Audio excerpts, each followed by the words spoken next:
All right, Mo Crawler here. We're going to do a rig breakdown on Crash. And let me chill off his party tricks real quick. We will kill the lights, and you can see now I've got my voltmeter, but he's also got rock lights, and ooh baby, he's got a light bar, and it's a bright one. Headlights and taillights as well. So we will turn those off now. So I just like to show the party tricks before we get into the video. So he steers great. He's got a Hobby Wing Fusion SE 1800, so he can go very, very slowly if he wants to. He's also very quiet. He's got a brass pinion, the original Redcat brass pinion, so I think that has something to do with it. He's got really good turn radius. He's a much improved, I would call him a much improved Redcat Gen 7. So let's break him open here, and I'll show you some more about him.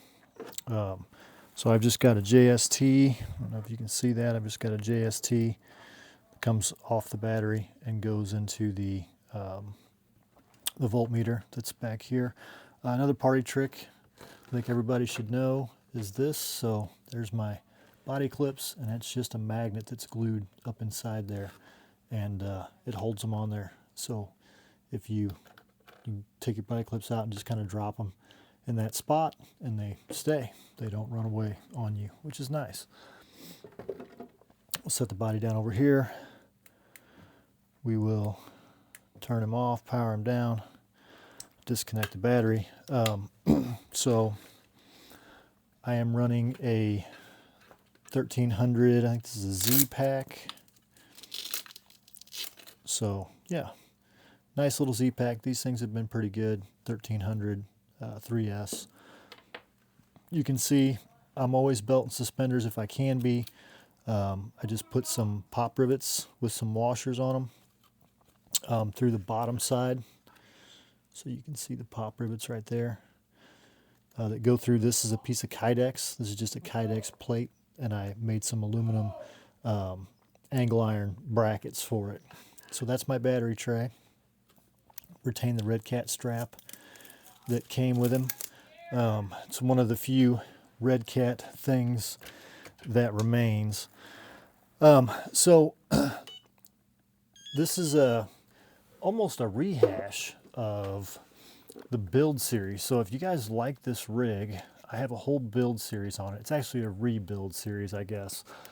So I got this truck. This is the first RC crawler that I ever purchased. It was a Redcat Gen 7 Sport.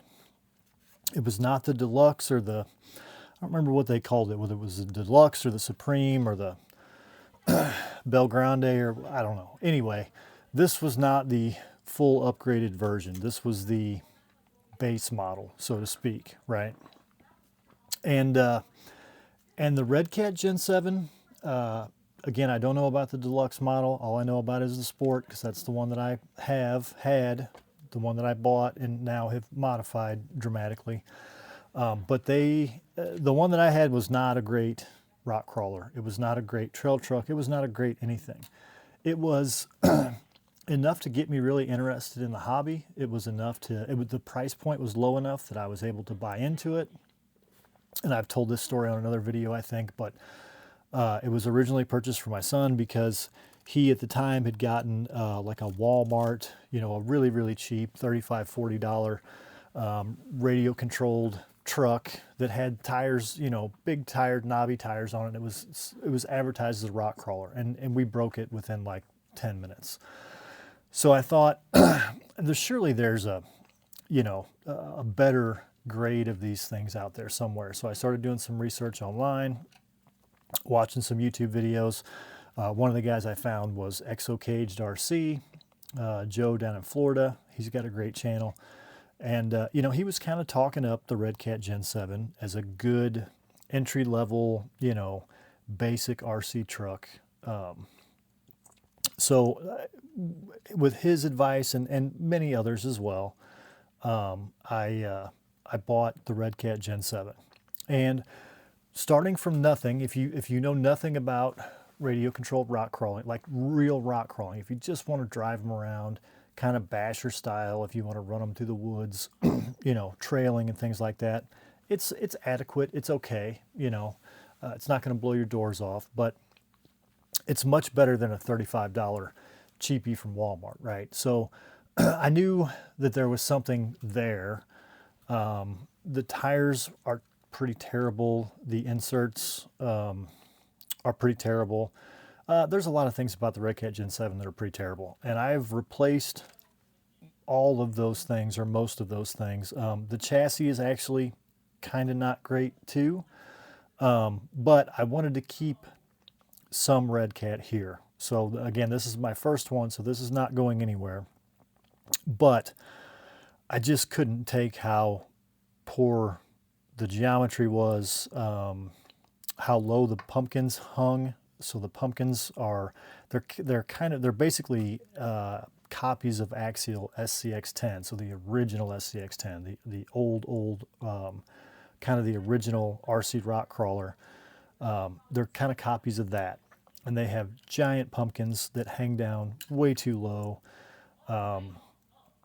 And for whatever reason, when you get these, if you get a Redcat Gen 7, they have giant aluminum links. The links are all very strange where they mount. So the the lower links and the upper links, all 4 links, because this is a 4-link front and rear, so it's servo on axle. But all of the links on a Redcat Gen 7, when you get it, they all mount to the outside of the chassis.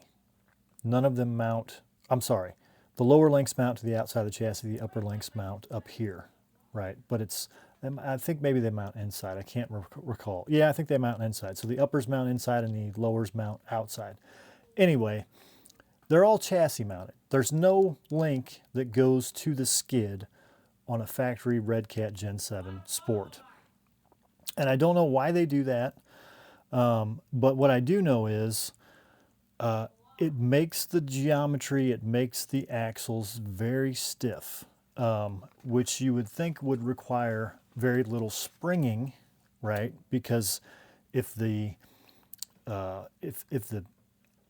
links themselves are causing interference, so you don't get a lot of articulation with the Redcat Gen 7. You don't get a lot of articulation. Like, they're way down here, the tires are way down here, and they move up about that much on either side. And your turn radius is about like that. It's actually pretty terrible. The turn radius is just terrible. I mean, it takes, you know, you need a half acre to turn them around. And the suspension is really weird and really stiff. So at first I had some, you know, a bunch of links from building different rigs, and I just had links laying around and different rod ends and things. So I cobbled together a set of links for the original axles, and I changed where they mounted, basically bolted them in different places.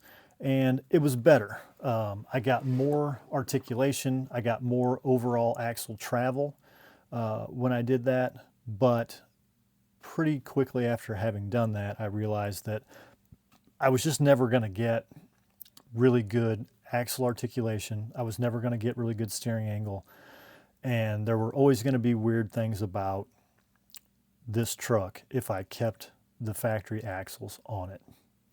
So I did some research and I found out that you can get a Vader skid. This is a Delrin skid made by Vader products for the Gen 7 that allows you to mount your lower links, front and rear, to the skid. And I think that that is one of the keys to making this truck better.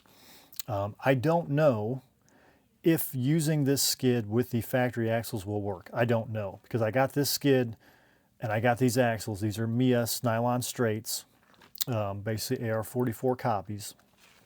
and I got them specifically to do at the same time. So I wanted to do the skid, I wanted to do new axles, I wanted to do some sliders so that I could have places to mount things. There are no sliders on the original Gen 7 Sport. It's got this tower that comes up over here, and all of your electronics mount on this tower that puts everything up really high. And it's brushed and it's terrible. I mean, the electronics are bad. I think we burned the servo out, the stock servo, steering servo, we burned it out on the second run, I think. So, so all the electronics needed to go. All the electronics are exposed, so there's no box, there's no receiver box on the original. So you don't have any waterproof, you know. Anyway, the Redcat Gen 7 Sport, in my opinion, has a lot of problems. And I think that I have fixed all those problems and made this a very capable trail truck. It's still not to me, it's still not a rock crawler. It's not, I mean, you're not going to go out to a comp and win a comp with this thing by any stretch, but I think it's a very competent trail rig. I think it's a trail rig that can rock crawl enough that you're not going to throw your transmitter into a ditch after it falls off the rocks, you know, 1,000 times, or can't climb even the most basic of things. So the bumpers I retained. The bumpers are big. They hang down a little bit low. That's going to impede performance, obviously. This is a 4.65 tire. This is not a 4.75, right? So that's going to lower your ability to, you know, get over things. It's going to lower your you know, it's going to make it hang up. It's a straight axle. It's not a portal. So portals would give you more ground clearance as well. So I didn't try to do everything I could to make it a super capable rock crawler. I just did the basics to make it a competent rock crawler. And really, it is a trail truck. That is the point and the purpose for this truck. I can't remember now if it came with these fenders on the front. I believe that it did. But now when I look at some of the artwork and things on current Redcat Gen 7s, I don't see these on the Sport. So I may be confused there. Maybe it didn't come with these. I think mine came with these, but it didn't come with these. These I think were on the Deluxe, the Belgrande version. And you can see I've got some spacers in here. I don't know if you can see them there. There are spacers right there, spacing that little gap. And I think that there was a hinge system back here, right? So I think that Belgrande body actually hinged, which is why those are there. But anyway, I just used some spacers to take up that slack there. Got the rear fenders mounted on it as well. I wanted fenders, and I wanted kind of these big sliders here, so that, because these things, you know, as you're trailing, going through creeks, going in the wet, they're going to sling a bunch of mud and water up in here. So I wanted these to kind of keep some of that down, these to keep some of that down. I wanted an actual receiver box. This is from a TRX4. These are very well sealed. I've had good luck with those over the years, so that's why I went with that. Of course, I needed a place to put it. There's really, when you get these, there's a big steel battery tray that's right here. Like for a big, you know, standard pack. It's not even, what is it, NiCad. So it's not even LiPo when you get it. It's a big NiCad battery tray. So I got rid of that because it was big and heavy. I mean, it was well placed. It's a little high, but at least it's forward. So if you wanted to retain that, you know, that would be fine, I think. I don't think it would, you know, be totally detrimental to performance, but using that smaller pack and mounting it a little bit lower and a little bit further forward, I think is beneficial. But so I made these. This is just aluminum angle iron. Cut one leg of it down. I drilled holes to actually mount it. So those two mount it, and then these two are over drilled, so they're oversized, so I can take these screws out without removing the slider if I wanted to. And that's what actually is bolting the skid in place. So that's the drive shafts are aftermarket drive shafts too. They're just cheapy all metal drive shafts. They work fine. The link set is a Mies link set for a 313 wheelbase, and they went on pretty straightforward. The only crazy thing about it, and you'll see that in this setup right here. So these high clearance links, front high clearance links for 313 from Mies, normally they would be mounted with the short end bend to the front, right? So they would be mounted on the axle. The longer leg would come back to the skid or come back to the frame. That's not possible with this Redcat Gen 7 the way that the geometry works on it. So I flipped them so that the short bend is toward the skid, and I angled them so that they angle outward rather than upward, which these are, you know, upward and then they drop down to the axle. These are long and then they angle back in to get to the skid. And this works really well. So it looks a little funky, but I get full articulation one way and the other. Nothing interferes with anything else. And the steering angle on these axles is fantastic. So I get really good steering angle. The turning circle is so much tighter now than it was on the factory axles that it's almost crazy. More in the back. This is the original bumper mount, original body mounts. These are the ambers. I got a kit that's got reds and ambers and then whites and ambers as far as lights. I don't have any holes in the bumper back here, so I just wired them up in there and they just glow inside the body where you can't see them. I thought about coming back here with them and drilling new holes. I may do that at some point, but for now that's where they live. This big mess of wires is the rock lights and these lights and the light bar. All those wires kind of come back through here and I just kind of coiled them up there.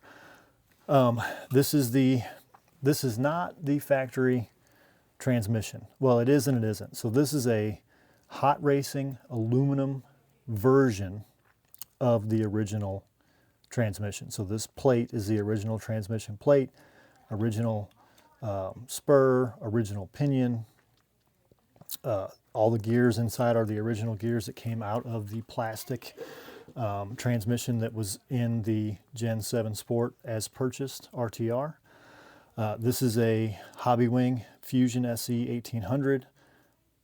In my opinion, the best power plant for RC rock crawlers that you can get. This is a Flash Hobby 45 kg.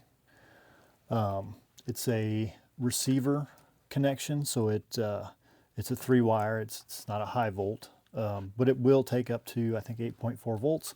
I don't run it at 8.4 volts. I run it at 6 because all my lights come out of my receiver as well, and all these LEDs are 6 volt. Says right there, 6 volt DC. I don't know if you can read it, but it does say it. Trust me, if you can't read it. So that's one thing you got to be a little bit careful of. So if you're running receiver power, this thing has a BEC built into it, right? This Hobby Wing. You can put a program card in here and crank that BEC up. If you do that, I've got on-off switches, so they're stuck in here. They're little boards that go to the receiver and then out to these lights. But these lights, most of your LEDs that you're going to put on a rig like this will only take 6 volts. So if I go in here and crank this BEC up to 8.4 because I want this servo to give me the full power that it's got and be super fast and super strong, when I turn it on and I turn my lights on, they're going to burn out very shortly because that's more power than they're rated to take. So I've got this set at 6 volts on the BEC. So what's coming out of this receiver to everything that's powered by the receiver is 6 volts. These are fairly small tires. So these are 465s. These are Canyon Trails. They're actually narrowed Canyon Trails. So I cut a strip out from the middle of these to make them a little narrower. And these wheels are Benedict Harry's, I think. They were the most narrow wheels I could find at the time. But I do have another set actually ordered right now that I think are going to be narrower, and because these kind of bulge out. They kind of bulge out, and I want to pull them in a little bit, make them a little skinnier. And I think the tires that I have on, or the wheels that I have on order, will do that. So, but at any rate, these aren't huge tires and wheels. They're not super heavy. I don't have any brass rings or anything in there. Oh, they're on Canyon Custom Soft inserts as well that I made. I got a video on that too if you guys are interested in making a set of those. But this servo turns these tires just fine. It doesn't brown out. It doesn't, you know, it's plenty of power. I've never been in a situation where I thought, man, I wish that servo had 10% more power. It works perfectly. So I'm perfectly happy running it at 6 volts. All my lights are running at 6 volts. If I thought this thing was lacking, I would get a direct power servo, because coming out of my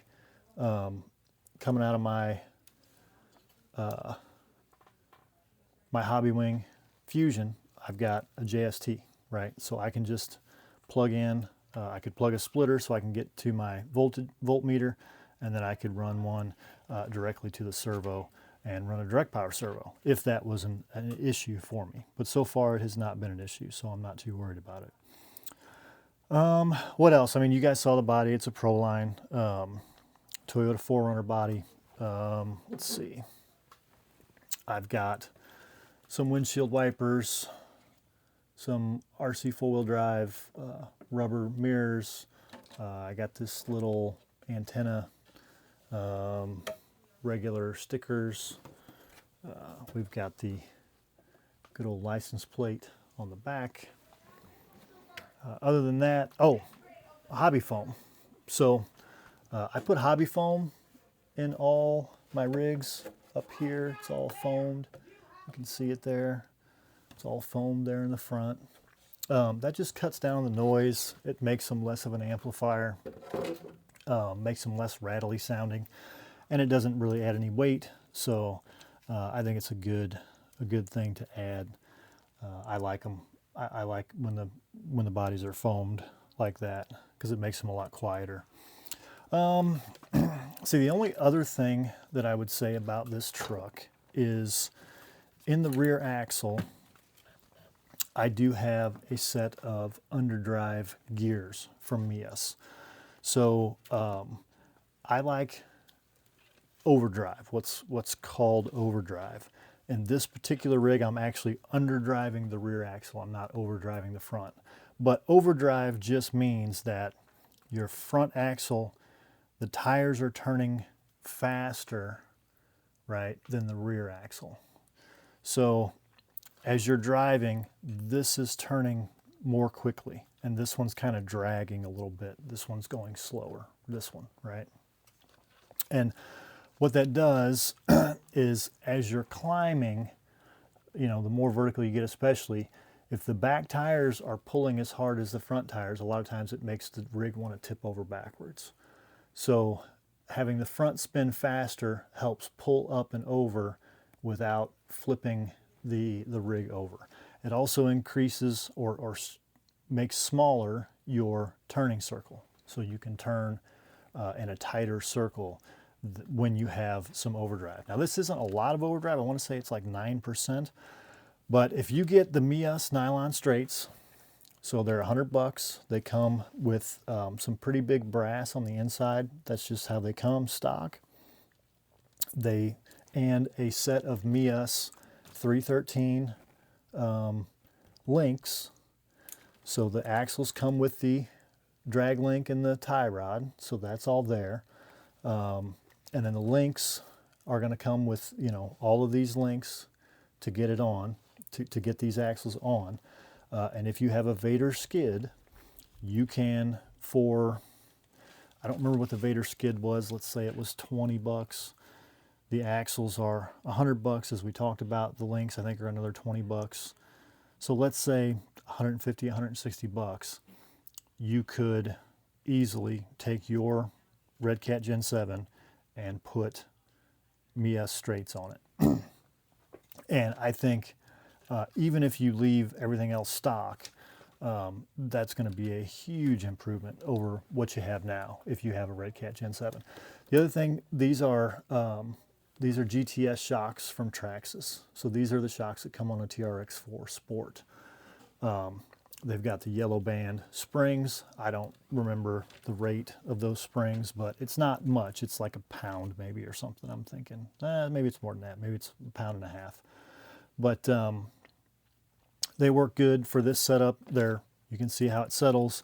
It sits about Links level. You put the body on it, it's going to settle just a little more. It's about Links level. The skid's really high. The pumpkins are not as high, but for a trail rig, this thing works really, really well. So I've got a build series on this. Like I said, when I rebuilt it, I did a little series on all of the things I did to it. And that, the third episode of that, which is kind of the finale that shows all the things that I did, has gotten a lot of views, the most views of any of the videos that I've put out so far. So I'm thinking there's some interest probably out there in Redcat Gen 7s and how to improve them.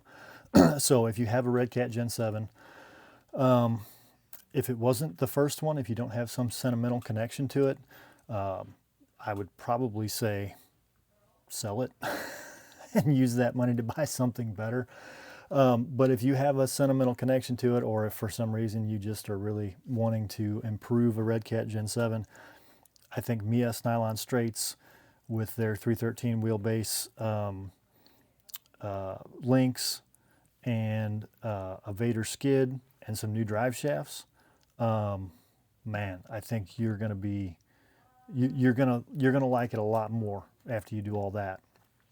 Then if you throw another $100 at it and get a Hobby Wing Fusion and a better steering servo, you're going to be real happy with it at that point. I think this is a competent rock crawling trail rig right now, and I think anybody would be pretty happy with this truck. I mean, if you're going to try to run gates, you're not going to be very happy with it, but if you're just going to trail it around, drive it through the woods to some rocks, crawl the rocks, and then drive it back, I think you're going to be super happy with this truck. So that is Crash. That is my Redcat Gen 7 Sport, highly modified, and I think looking pretty good. So again, if you're interested in getting to this point with your Redcat Gen 7, check out that build series video, and you can see how I got here. All right, thanks.